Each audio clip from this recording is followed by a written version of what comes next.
Hello and welcome to this episode of the Edges and Sledges Cricket Podcast, brought to you by CEAT. Yes, guys, you've heard that right. We have a title sponsor, CEAT Tires. Varun, first up, thank you for joining me. And how excited are you to be sponsored by the same guys who sponsor Rohit Sharma, Ajinkya Rahane, and Mayank Agarwal? DJ, it's great. It feels a bit unreal. It feels surreal. For three guys who just kind of started off watching cricket on their couch and said, let's do something about this. Let's get something out there for the fans, by the fans. I think it's just been a great journey for us. And CEAT, I mean, for all of us who've been watching cricket for many years, CEAT really is an ambassador of cricket, right? When you think of CEAT, you associate them with cricket, with reliability, with safety. We've grown up with this brand, and for me, it's really exciting. Like I said, we're really looking forward to this partnership. Absolutely. And thank you so much to CEAT for doing this. And thank you to the listeners for allowing us to get here where we can bring you some awesome content. And there will be some giveaways. So stay tuned for the end of this episode where we will talk about the Bat with CEAT giveaway. So a little bit of a hint in what's up for grabs there. Varun, it's been an interesting week in the world of cricket. Of course, India has just played England. The West Indies beat Bangladesh. South Africa was playing Pakistan, but we're an Indian cricket podcast, and there's so much to talk about on the Indian cricket side of things. India, if you've not heard already, lost the first test match, guys, by 227 runs. Incredible. England played a perfect test match almost. My prediction of 3-0 is already out of the window. I think you guys had said 3-1. But I mean, that's still on. The World Test Championship at stake. Varun Ashwin will be joining us for the second half of the show to talk more strategic stuff. But guys, the first thing I want to do is rewind, right? It's been a few hours since Bumrah edged Jofra Archer behind to end the test, but let's talk. Let's go back to the top. Let's talk about the team selection. Varun, there was no Kuldeep, there was no Aksar, and this was Bumrah's first test on home soil. What did you make of India's team selection and team combination?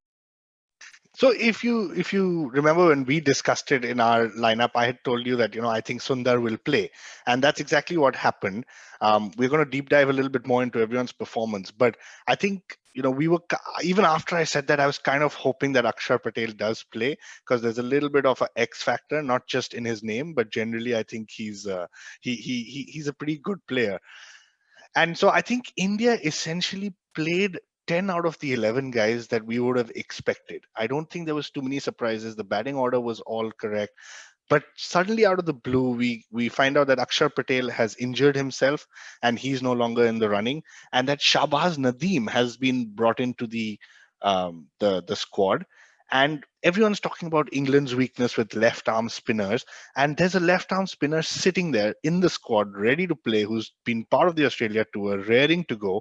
And out comes Kohli for the toss and says, we're playing Shahbaz Nadeem as the second spinner with Sundar as the all rounder slash Jadeja's replacement. And I think all of us were just in shock that what does this guy, Kuldeep Yadav, need to do to be able to secure a place in the 11 in India on turning wickets?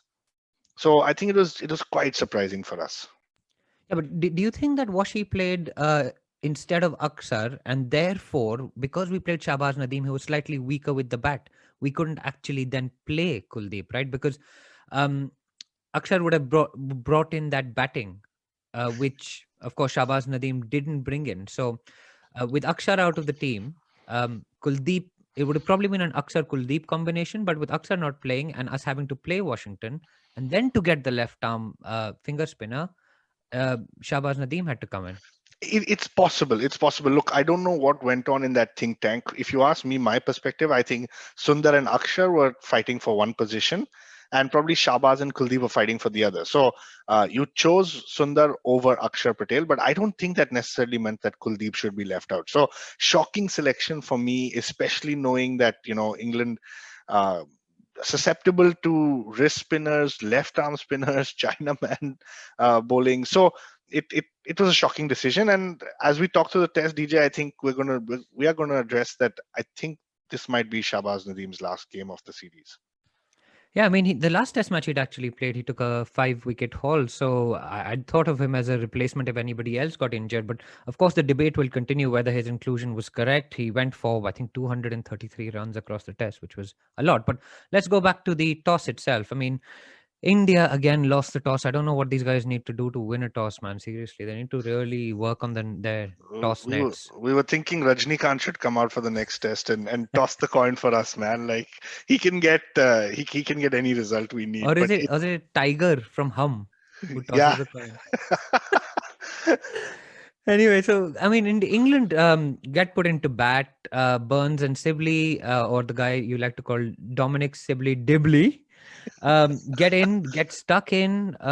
Rory Burns goes sweeping. Bumrah picks up his first reverse sweeping, sorry, and Bumrah picks up his first home wicket, so wicket on home soil, and 67 for two at lunch. India's not feeling too bad. This is kind of par for the course.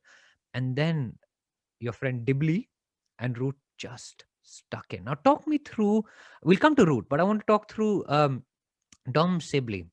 Um, he looked like he's not pretty, but he was effective, right?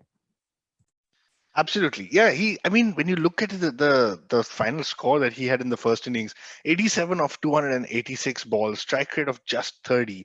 You would think that somebody like Pujara is batting, right? But you mentioned it. I think he just like mental strength to just get stuck in there. Remember, this is India's. I mean, pretty much top bowling lineup, right? You got Bumrah, Ishant, and Ashwin all coming at him. And so to me, just like you said, DJ, that summed it up well. He's not pretty, doesn't look the greatest batsman when he's playing the shots, but very, very effective for his team. And especially in Indian conditions where you know that a result is possible even after a team bats for 2+ days. I think full credit to Sibley for just getting stuck in there and probably relieved some of the pressure of Root as well. Because, like we said, 60 for two at the end of the first session. India would have been kind of licking their lips at that point, thinking this is it, right? But full credit to him. And he got out on the last ball of day one. Of course, accompanying him was the little matter of this guy called Joe Root. Varun, I know the ICC announced its first player of the month, right? And that was obviously Rishabh Pant. So we're very happy about that. But are we going to announce the first CEAT player of the week? And is it going to be Joe Root? It has to be DJ. I mean, this guy has come out of Sri Lanka. He's been extremely consistent. I think from England's perspective, I think he's got to be our CEAT player of the week. The guys at CEAT were telling us about this new product they have called Secure Drive, where you've got outstanding control and handling as well as a safe, safety. So from our perspective, yeah, Joe Root, man, he stands out as the CEAT player of the week for me. Yeah, absolutely brilliant. What a double hundred. It was his 100th test match as well. I mean, he had a perfect game, man. You talked about like all this the control and reliability and that. I mean, he's been just churning the runs out in 2021, right? He had 426 runs in the Sri Lanka series. He's had another a double hundred. He was scoring quickly in the second innings as well. So it's going to be a super challenge getting this guy out, man. It's going to be pretty tough. But um, they then batted it on day two. Uh, Went on batting 500 runs on the board. The pitch didn't look like it was doing very much. The Indian bowlers looked like they'd run out of ideas. They kept bowling no balls. Their shoulders were going down. Varun, Ben Stokes came out and smashed it everywhere. And then they batted into day three. Like they went on to bat into day three. I mean, what did you make of that, man? Like, when was the last time you remember team is not only batted day one, then batted day two, and batted into day three until they have been bowled out, not even declaring? Yeah, so DJ took me back to the 90s probably, where I would sit and watch India bowl and just opposition batsmen just bat and bat and bat. And we love cricket, but I have to say this was a very different experience to watching the Australia series or any number of different series, because for the first 2 days it felt like this game was going nowhere. And at the end of day two, when England didn't kind of declare or they just continued batting, you had Ben Stokes come out and say, and I'm paraphrasing, but he almost said that you got to be crazy if you think we're going to declare, because in India, if you get set in and stuck in the first innings, you just bat and bat and bat, because the pitch is going to deteriorate. Things are going to be happening on day 4 and 5, and so you don't want to give that up. And so England just they just had no choice. I also think they had memories of the previous test in 2016 when I think they had 470 odd, if I'm not mistaken, and 477. Yeah. 477, 100 runs less than what they hit this in 2021. But essentially, then Karun Nair and other guys stepped up and got to 700, and India won the test match. So you would not want a situation, if you were the English team, that you try to declare. Especially in the first innings, I haven't really heard of a first innings declaration, to be honest. Yeah, incredible scenes. I mean, they batted into day three, and then the Indian batsmen came out to play on day three. And Varun, I want to talk about this innings, right? Of course, Gill and Rohit came out to bat. My view was always that England's best shot at winning a test match, let alone the series, was if their bowlers, they played their best bowlers, which for me are Anderson, Broad, and Archer. They didn't go down that route. They picked an extra batsman. They had Ben Stokes as their fifth bowler. They didn't go with Moeen Ali either. So two spinners, two quicks with a backup of Ben Stokes. Varun, is okay. Let me put it this way: with the premium on first innings runs, right? And having seen England pile up 578 or how many ever they got, I can't even remember. It felt like I was watching them bat for about a week. Um, how far short did the Indian top order fall of the expectations that we had of them? Yeah, extremely. I mean, at home, guys who have played on turning tracks, guys who have got big scores. You've got comments coming out of the Australian commentators a few years ago saying this is, the canteen 11, and everyone's average in India is above 50 because they play on these pitches and the bowlers are not great. And then for you to come out after knowing the opposition has hit 578, it was for me a pretty simple equation. I think when an opposition hits 578, it's going to be very difficult for you to play for a win, right? I think that did go through my head, and so my approach would have been get in there, get stuck, hit minimum 578, and see where it goes from there. India, on the other hand, I don't know what happened, and Rohit Sharma pushed at a ball from Jofra Archer, went straight to Butler, and I think things kind of went downhill from there. So extremely disappointing, DJ. I mean, Rohit got 6, Kohli 11, Rahane 1. So your 3 out of top 5 premier batsmen who are supposed to win you tests in India have all got out for like low single digits or early double digit scores. So it was not according to plan. I want to talk about intent, right? I mean, because we saw the dismissals. We saw Gill driving at one from Archer. It was a clever ball, a brilliant catch by Jimmy Anderson at age 38, diving forward, just fantastic. The next wicket to go was Kohli. Good ball by Dombes. So I don't think I've got complaint with that. But then Rahane takes a full toss, hits it to cover. Um, I thought that was particularly poor. And then we saw Rah- um, Cheteshwar Pujara batting with freedom and intent. But do you think we were going too quickly? Did we not give ourselves enough time? Are we still hungover with the Australian that we must have an attacking mindset rather than grinding the opposition into the dust, making them bowl for long periods in the hot sun, in the humidity of Chennai, just making like Karun Nair made them melt the last time around, right? Just keeping them in the field for long periods. We didn't quite do that, did we? Yeah, I think you're absolutely right, DJ. We missed a trick there, and that's why I think what both of us are kind of saying is just get stuck in there and bat it out. If England has batted into day 3, there is nothing wrong in you saying I'm going to bat till the morning of day 5, because you have effectively wasted not wasted time, but you've taken the test in a certain direction where now there's no pressure on me. I just got to bat it out, and so it didn't go according to plan, like we said. I think I don't know what happened. There's a little bit of hangover from that Australian victory.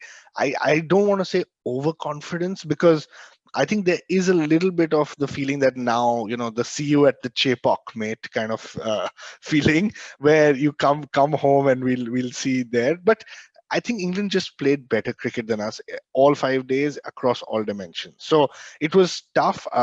You talked about attacking, and let's talk a little bit about Pant's batting, right? Pant came out and hit 91 of 88. At the end of the match, Jack Leach was asked, how was it bowling to Pant? And he said, I thought I was playing in the IPL, because Pant just went after him, six after six after six. But that's And okay if you bat at six, right? i- It's not yeah, okay if you're batting right up top in the order. exactly, absolutely. And so that's what I'm saying.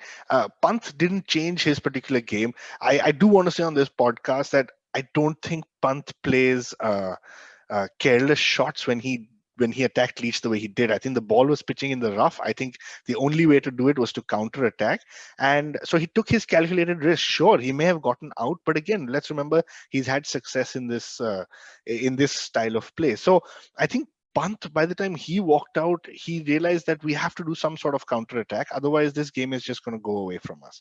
And DJ, I'm going to ask you how much of a great friendship do you think there is developing between Pujara and Pant now? Like they're just Or batting together. Panjara, as we like to Pan call them. Panjara. Like how much of a friendship is developing there? Because I think they're just batting more often than not together, and they seem to be enjoying it. Oh, it was great. I think Pujara came out the next day and said he really enjoys bat. Or the same day actually, he really enjoys batting with Pant. Pant takes the pressure off him. It unleashes him. There was a great tweet I think which somebody put out with this basically Pant being the guy that Pujara's dad warned him about, right? The bad influence. So I'm sure your dad and my dad both clearly understand that that reference. But I mean, let's talk about Pujara, man. How unlucky was he? Was that the real turning point for you? Him hitting it into short leg and the ball just ballooning for a catch at mid wicket? I it was extremely unlucky. I mean, for a guy like Pujara to get out that way it almost feels unfair, right? Because he grinds it out, he does all the hard work. It's, to be honest, from 73 for 4, India, Pujara and Pant got them to 192 for 5. So I'm not going to say that we were even close to England's score. I don't believe Pujara and Pant would have both made double centuries, but I just think the manner in which Pujara got out was so unfortunate that I think things kind of just spiraled from there. You know, when I remember that last happening, that Wh- mode of dismissal, When and we are called nostalgia merchants or whatever, but I don't care. But it was 2001 at the Wankhede where Sachin and Dravid were batting in the Australia series, the first test of the Australia series, and they were pulling us back into the match slowly but surely. It was Sachin and Dravid, and then Sachin pulls one. I think I can't remember whether it was the off spinner or the leg spinner, and it hits. I want to say. I can't remember who it hits, but I think Michael Slater takes the catch or Ricky Ponting takes the catch coming and diving, and it just reminded me so much of that. I thought that was the turning point because Pujara did not look like he was going to get out. He was looking like he was going to bat all the rest of the test match all by himself. So and and unlucky.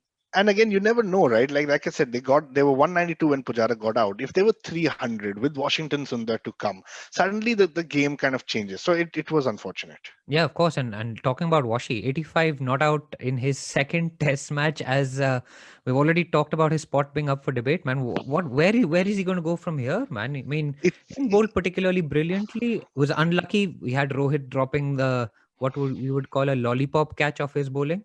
yeah. But where do we go? Where do we go with Washi now? I mean, it's such a hard thing, right? Because a guy who has batted out of his skin in the first innings at Gaba to keep you in the game, now he's come out and hit 85 of 138 at a strike rate of 62, which, mind you, is very, very good for a test match. He's only in a second test. I think India is going to be very confused as to what to do with this player, because he bats like he could bat at number 5 for India, and he bowls as if um, I don't know, as if he's the number 6 bowler for India. So it's a little bit messed up where you're not perceiving him as a top 5 test batsman, and I want to use the word yet. But I don't see Washington Sundar having a long-term place in this team despite making those performances. And it's probably because one, he's replacing Jadeja. Second, he's just, his bowling is just not up to the mark. Is he the Indian version of Steve Smith, Varun? That's what I want to ask you because Steve Smith came in as a bowler and is one of the greatest batsmen in the game at the moment. Washington Sundar looks the part of a batsman. he can bowl, yes, and we've seen him be very effective in the T20 game. But should India be grooming him more as a batsman who can bowl, which is what we've been crying out for years for, right? Yeah, I mean, logically, the answer is yes. Like, groom him for a position in the top 5 or 6, and have him bowl a few overs in tests, in ODIs, and T20s when needed. But I don't know. Somehow, I'm just not convinced with the overall scheme of things that he's going to find a position in the top 5. Especially when you think of who's sitting on the bench, the kind of batsman sitting on the bench. So anyway, there's no answer to this. I just think India is going to confuse Washington Sundar, and I really hope that we do good by him. Yeah, and very quickly, I just want to mention England's catching. They took some brilliant catches in that first innings. Ben Stokes, Jimmy Anderson, Joe Root stuck out his left hand to take Rahane. So where India weren't quite converting those half chances, England were really on top of their game, man. And what looked like what may be heading towards a draw with the big Indian first innings, suddenly we were all out for. I mean, there was a little bit of fight from Ashwin and Washington on the fourth morning, but suddenly we were all out for 330 odd. England had a 240-run lead, and if they only had a 140-run lead and we'd added that extra 100 runs, they had to bat that much longer to set a safe target, right? Anyway, England came out, they went at the bowling. Long story short, I mean, there was that weird period towards the end of the day where they didn't quite know whether they were hitting or not, but with Dom Bess at the crease. Long story short, Ashwin, 6 for 61, another 5 wicket haul, 28th 5 wicket haul in 75 test matches. I mean, what a player this man is. He's phenomenal, DJ, and I'm going to use our second CEAT player of the week for Ravichandran Ashwin. I'm going to say that he is our CEAT reliable player of the week, because Oh, yeah. whether he's bruised, he's battered, he's come back from the GABA, he's just he's picked up 9 wickets in this game. That is unheard of, and he does it so consistently, whether in India, whether overseas. So even though India lost this game, my pick for the Seattle reliable player of the week has to be Ravichandran Ashwin. Yeah, and he does it day in and day out. Just class bowler. You saw it, right? If we'd got more runs on the board in that first innings, and I think that is where India have actually lost this match. If we'd got more runs on the board, who knows what would have happened, right? With Ashwin, absolute class bowler, 6 for 61. Um, I want to talk about the ball because he talked about the ball. This is a new ball, and I think we texted each other about this, right? And it's a new ball with a more pronounced seam, and it basically, there was a lot of criticism that came from Kohli as well as Ashwin, who said that I've never seen a ball disintegrate like that. So SG have come up with a new ball with a higher seam, probably to try and help the quick bowlers. But we saw for the first 2 days, there was nothing in it for the spinners. The pitch wasn't helping them either. And the ball was also disintegrating. So it was pretty bad. With the new ball, you had more sort of carry and the ball was going through better. So something for SG to maybe look at. Uh, Varun, let's now talk about the India's second innings, man. I mean, we were set 420 runs to get, right? And hand on heart, tell me, right? I mean, we've had the GABA, we had the great escape at Sydney, but boss, did you truly believe India is going to chase these runs down? 420 of them on a fifth day wicket at Chennai. No, so if I can be honest with you, I neither thought India is going to chase this down, and neither did I think India is going to draw this game.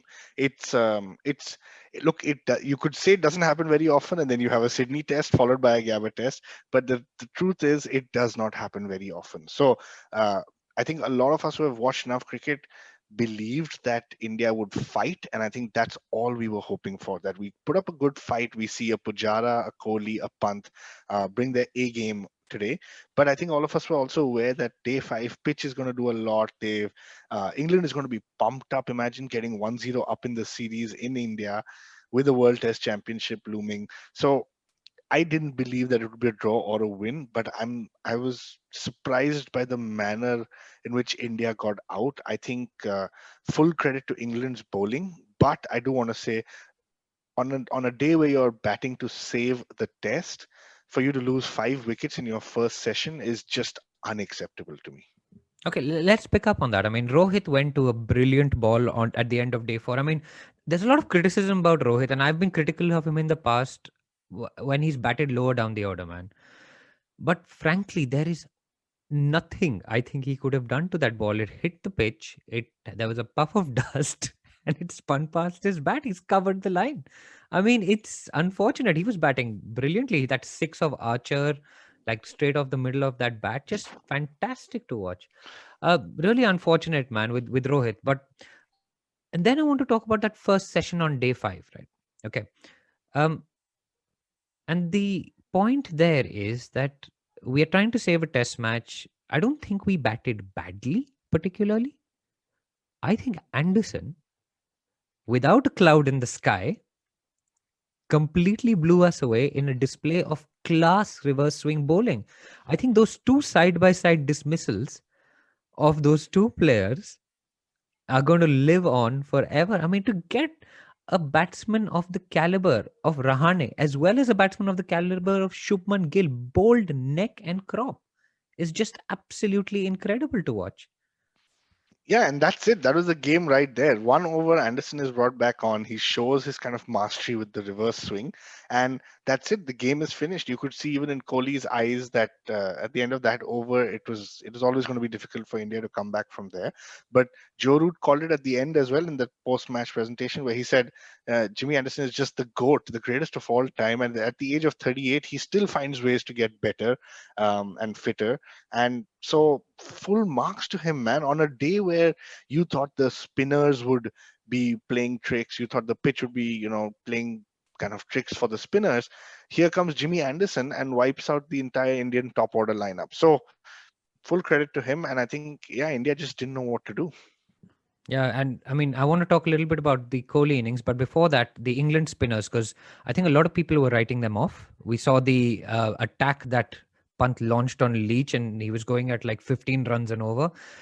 But Dom Bess, is he the luckiest cricketer England have produced in recent times? I mean, some of that stuff, a full toss to take a wicket and then a half tracker to take another wicket, and the players being Rahane and Pujara getting out to him. Um, is he making his own luck in a way? I mean, yeah, to be honest, I think Leach bowled better than Dom Bess, but for him to pick up those 4 wickets in the first innings, I mean, he probably bowled well. I think the best example for me is that Pant wasn't hitting him for sixes and Pant was hitting Leach for sixes. So maybe Dom Bess does have something in his bowling. Yeah, and Bess got Pant out caught by Leach. And then Leach, I mean, we love Test cricket for exactly that, right? He comes back, picks up 4 wickets in the second innings. That's why Test cricket is such a great game to watch, because you can be down one day and absolutely up the next.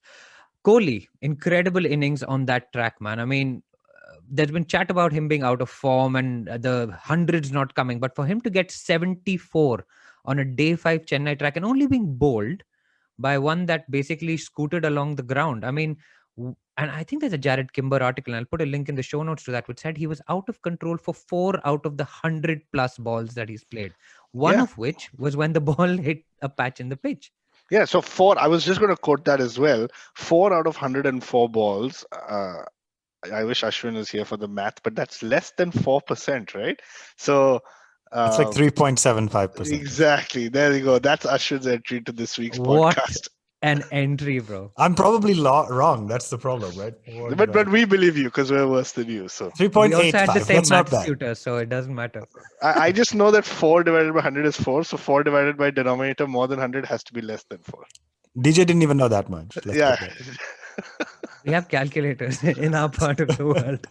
Anyway, guys, so on that note, now that we have the strategy guru, we are going to go into a CEAT strategic timeout. We'll be back to talk all about the upcoming second test match, all about pitches, all about captaincy. So stay tuned and we will see you straight after this timeout. Welcome back from that CEAT strategic timeout, and you are still listening to the Edges and Sledges Cricket Podcast. We have been joined by the third co-host, Ashwin. Man, how are you doing, dude? This is a bit of a weird episode, right? Because you were called into a meeting last second. Definitely a weird episode. And this is the nature of Test cricket and the timings we have to record, because also, I mean, every Monday, many of you are writing into us saying, where's the episode? And we're sitting there saying, there's no point releasing an episode after day 3. So anyway, for the duration of Test series, obviously we end up recording after the important test. I thought you were going to say it's a weird episode also because it's been a while since we recorded after a tough loss.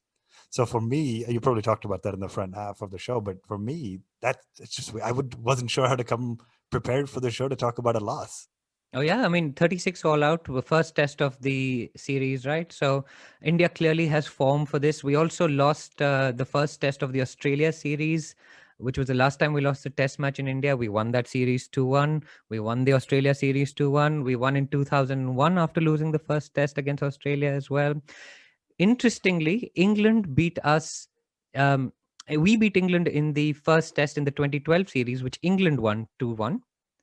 And we won the first test at Lords in 2014, or the second test at Lords. So we're leading 1-0 when we lost 3-1 to England. So I I'm mean, going to go with there's a let's pattern here. let's just be honest. It's just more fun when India loses the first test, isn't it? Right? Like, so, I mean, they've done it for us as fans. I think a lot of us are thinking 4-0, and so they've done it for us. So it's very nice and very kind of them. They did it Yeah, on purpose, for sure. I was just telling Varun Ashwin that my prediction of 3-0 has already gone out of the window, but you guys are still in the game with your 3-1. But I'm guessing you were hoping that India gave Hold on, them he a said test match right 3-1. at the end. I think I said 2-1 at the end, didn't I? I said 2-1. So I still think there's one draw in the books. Okay, we can go back and pull the tapes, but guys, let's get back to the chat about the upcoming test. I want to talk about the pitch. We're still playing weirdly and interestingly, actually, we're still playing because of the COVID times that we live in at Chepauk. Ashwin, were you happy with the pitch that the Chepauk curator laid out for the first test? And do you think there'll be any changes for the second test, perhaps after that? So obviously not thrilled with the pitch, right? But also not entirely surprised. I think that's how Chennai pitches have been for a long time. And I'm going to quote one thing to you shortly. But to answer your second question, I don't think they can change much about the pitch. Varun, do you have anything to add really quick? No, I was just going to say that the curator has never prepared a first class wicket before. He runs textile business or businesses, and we were laughing with some friends saying it felt like there was just a lungi laid out on the pitch, and that's probably what was happening. But for somebody who to at the cusp of a the World Test Championship finalist decision to be chosen, you've given a guy to create a pitch, somebody who's never done it before. Does he just run a textile business? Is it connected to like India Cements or anything like that? Or who knows? Anyway, no controversy starting on it. I also like the way Varun has like re-forwarded the same thing to us that we just spoke about on the last episode. So this is the podcast version of his WhatsApp re-forwarding, by the way. Exactly. So anyway, yeah. So obviously not thrilled about the pitch, right? But the match ended Tuesday morning, my time, I guess Tuesday night, and the next match starts Saturday morning. There isn't enough time to make drastic change to the pitch, I think, right? They're going to make some choices, how much grass do you let grow, etc. But I don't think they can fundamentally do anything. But I wanted A to different quote, strip, maybe an underprepared strip. I mean, it has to be a different strip. Yeah. But I don't know if they can strategically make much change to it. But I do want to quote one thing that Achal posted in our Discord. If you're not on our Discord, join the Edges and Sledges Discord server. But it was a tweet by Abhinav Mukund, who's Tamil Nadu opener and one of the most successful openers Tamil Nadu has seen. And it's his home pitch, obviously. And he said, interesting how a lot of people have spoken about the toss being a vital factor. I agree. After playing on this ground for ages, it's almost impossible to doctor a wicket suitable for all. Look at Ranji scores if you don't believe me. If you leave a lot of water on the wicket, it becomes too damp for the first session and it becomes a dream for days 2 and 3. So the only way to counter that is to prepare a pitch that turns from ball 1. And if the ball can seam and swing from ball 1, it can turn 2. So the idea being something had to go wrong. And they picked one that worked in England's favor because England batted first. Had they picked the other alternative, which would have been better to bat on days 2 and 3, and India been sent into bat first, then we would have been just as upset. So it just seems like it's the nature of the ground. Yeah, I can't see them leaving any grass on it given England's pace attack. Varun, let's talk about captaincy. There's a lot of chatter about, Rahane is a better captain. Kohli's come and disturbed the balance of the team. He's stressing them out. They're unable to express themselves. I mean, at the moment, and we spoke about this briefly, Rahane isn't scoring enough runs to merit his spot in the team. There have been 3 test matches since the 100 at the Boxing Day test, which was a fantastic innings, but he hasn't really done much. What is his thought? What are your thoughts about captaincy and Kohli v Rahane? No, I mean, I think it's ridiculous if people are coming out there and saying that Kohli should not be captain because Rahane won two tests or one test in, sorry, two tests, yeah, after he was gone. I mean, I think it's ridiculous. Even Rahane has come out and said this is Kohli's team. I think on that first 2 day, the first 2 days of this match, nothing was happening in the pitch. Beyond that, I think India's bowlers did well. That's where your captaincy really shows, right? I mean, captaincy can you can't show your captaincy by how Rahane gets out or how Rohit Sharma gets out. That's not captaincy. Captaincy is deciding how to approach a game, how to go after a target, how do you change the batting lineup. So if you think about it, his captaincy was fine in the second innings. The first innings, well, I mean, Joe Root just played really well. So does Yeah. that mean every time somebody hits double 100, the captain needs to be changed? I think it's ridiculous. I don't think people should be talking about this right now because it's pointless. That nothing is going to happen. I think if anything, your Rahane and Rohit Sharma should be rallying around him, giving him advice, giving him, feedback on the field, which I'm sure he's open to taking. But guys, it's pretty much the same team. So either you're saying this team only functions when their back is against the wall, or you just sit back and say that England had a really great game, and let's accept that we were not up to the mark, and let's find out ways to come back stronger in the second test. And I think we have accepted that the Kohli did accept in the press conference that they will come back and fight more. I think that people are digging up all kinds of stats that this is now the fourth consecutive Test match that we've lost under Kohli's captaincy. Of course, there were two in New Zealand, 36 all out, and now this. So there seems to be a bit of a narrative building, but I'm totally with you on that. I'm happy with Kohli remaining captain. He's a leader of men, and he's one of I think India's most successful Test captain ever. So Ashwin, I want to come to you about Varun talked about the bowling doing well. Why was the bowling so sloppy? 27 no balls, including Ashwin, who's never bowled a no ball in his test career, bowling more than one. I mean, have they shortened the crease? What went on? Was there a slope that people were falling down? What happened? It would have been entertaining if there was a slope for sure. But yeah, Ashwin, no ball, first no ball after 20,000 test balls, 20,000 deliveries without a no ball, 20,000 plus, and then bowled a no ball. But you obviously a big element of it is that the third umpire is now calling it, right? So it's not that they just suddenly started bowling more no balls. It's just they suddenly started getting caught more, and we noticed it happened to an extent with England. We noticed this one happening around the world. It happened more in Australia as well. But honestly, just very, very sloppy. I mean, Nadeem walks in so slowly and doesn't take a huge strike. How could Nadeem be bowling no balls? Or at least Ashwin jumps and takes a little bit more. I found it was just incredibly sloppy. I'll forgive a quick bowler for just stretching his foot a little to get that extra yard. Jadeja is always iffy when he bowls because he doesn't land his heel down, so it's a little harder to think about. But orthodox left arm spinners really shouldn't have no business to be bowling no balls. So I think just sloppy combination of maybe fatigue, long tour, getting battered on day one and then just having a hard time to come back. I mean, fielding for 190 overs is not easy. And so all that said, I think India just needs to do better. And now that they're being called out on no balls more, just lose the extra, couple of inches and play it safe. Yeah, lose the extra couple of inches and play it safe. Words to live by. Varun, I want to talk to you about why teams are winning abroad further, more and more. I mean, we've obviously seen India beat Australia. We have seen the West Indies chase an incredible target of 395 with Kyle Mayers scoring 210. England have now beaten Sri Lanka, and in India, what is it that is? I mean, obviously, home teams had these fortresses, and they're falling like nine pins. Man, what's going on? It's funny, man, because for so many years we've been discussing cricket and saying Test cricket is basically the home team plays and the home team wins, right? So it's really funny to me. I think it's a great thing. I don't know the reason. I don't know if it's overconfidence. I don't know if it's the pitch. I don't know if the preparation is better. I don't know if it's things like IPL have given you a better chance at Indian conditions over the years. But so I can't put my finger on the exact reason. But all I know is it's great for Test cricket because suddenly I'm pretty sure all of India has woken up and they're a lot more invested in this series, and that hopefully is a good thing for Indian fans to see India uh, script a comeback and win the series. So we're all hoping for that. We believe that will happen. But from my perspective, it's fantastic that teams are coming from overseas and winning overseas. And that leads us beautifully, Ashwin, into the next question. Of course, Varun and I have spoken in the first half about the importance of first innings runs in India, right? Just you have to pile them on, you have to grind the opposition in because the rest of the game is played in fast forward. So batting out for a draw on the last day is an almost impossible scenario. Ashwin, is a comeback story on the cards? We all love a good comeback story, right? That's why we've been so excited about the Australian test.